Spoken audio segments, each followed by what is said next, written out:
ABA stands for Applied Behaviour Analysis, and it's a type of intervention we use for children with autism.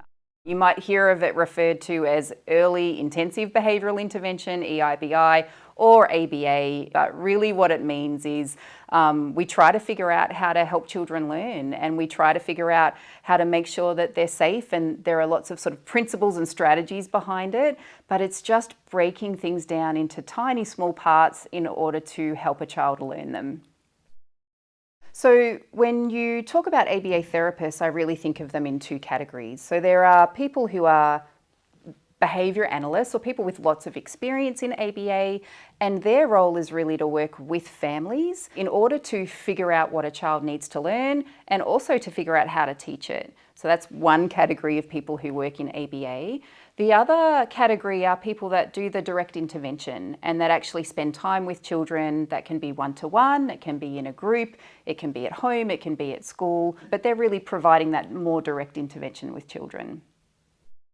So one is it helps children learn new skills. And when we talk about new skills, we're really talking about things that really, really matter in life. So I'm thinking of helping children learn how to talk and helping them to know how to get along with other people and helping them to go out and get what they want in the community. So I see ABA having that role. And there also is a role in some of the things that are worrying for children that we see on the spectrum. I think of things like self-injurious behaviour or safety concerns, and ABA really plays a big role in figuring out why those things happen and helping kids have other sets of tools that they can use to get what they need.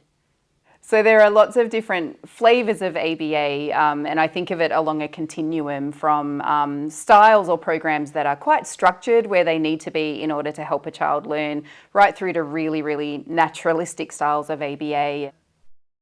There's also different environments we can work in as well. So we can be in the home, we can be in schools and in childcare centres, we might be in early intervention centres, and we might be out in the community with the kids that we work with. There's a lot of applications of ABA in different settings, and I think about it in terms of what environment do you teach different skills in. So if we were in a home setting, we might be working on skills like getting along with your siblings. We might be working on things like transitioning to the car if that's been a bit of a concern, if there's some safety issues around that. It could be eating or sleeping challenges. So there's lots of things that are really important to families that we work on in the home setting.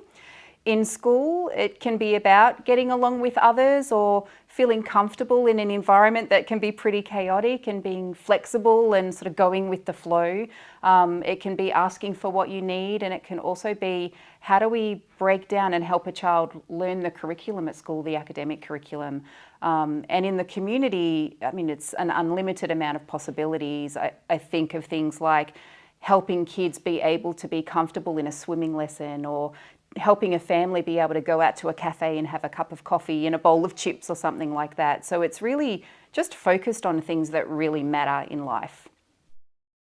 ABA can look really different for different children, and I think about the types of skills that we might teach to a young learner who maybe isn't talking yet, right through the skills that we might teach a 15-year-old who is fluently talking and is really in a social group. And I think the examples of that I could give you are for that sort of older child with language, we might be talking to them about what they really want to learn and then just helping to figure out how to do that. So we've worked with kids where we've been teaching how to compromise or how to get along with somebody, when to sort of assert yourself in an argument versus when to take a step back. And it can be really sophisticated and nuanced in the things that we work at there.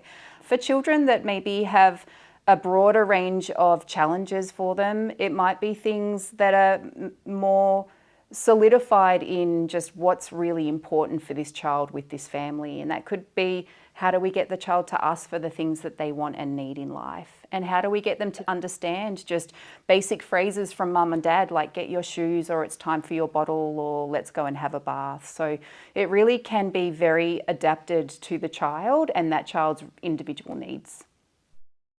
ABA can work in really well with other disciplines. So I'm thinking of things like ABA programs where there's also a speech pathologist working or a psychologist on board. And I see it as a collaborative approach where the family, The ABA people, the speech people, the psychologists are all working together to develop goals that are important for the child, particularly with that contribution from the family. And I do see it as a sort of a funneling process of we all get together, we talk about the goals and priorities, and then we funnel those down into make a plan, and then everybody can go off and implement their parts of that plan. So it works really well. It's a very collaborative process, and we all have our part to contribute. When a child's involved in an ABA program, it is really important that we're working with families, and we can do that in lots of different ways. We can do that as talking, we can be there and be very practically focused. I think the things that guide us with that is really first listening to what's important to the family. What are the goals that the family have? What's really on their minds? How can we contribute to family life and make that feel good for everybody? So we start there with what the goals are for the family. And then I think the ABA staff have a role in helping to figure out what's really teachable as well. So we might have 20 goals, but maybe the prerequisite skills to work on 3 or 4 of those first. So it allows us to sift through and find the things that are really going to make a difference, and really consider those family goals as part of that. There is such benefit to parents being involved in ABA therapy, and that involvement can come in different forms. It can be knowing the specific goals that your child is working on and really encouraging those at home. It can be contributing back to what the direction of the program and helping us know what's important to you. It can be practically following through and doing some things with your child, or it can be making resources and preparing things that your child needs to learn. So it's really important that families are involved, and it's important that we make families feel part of that process.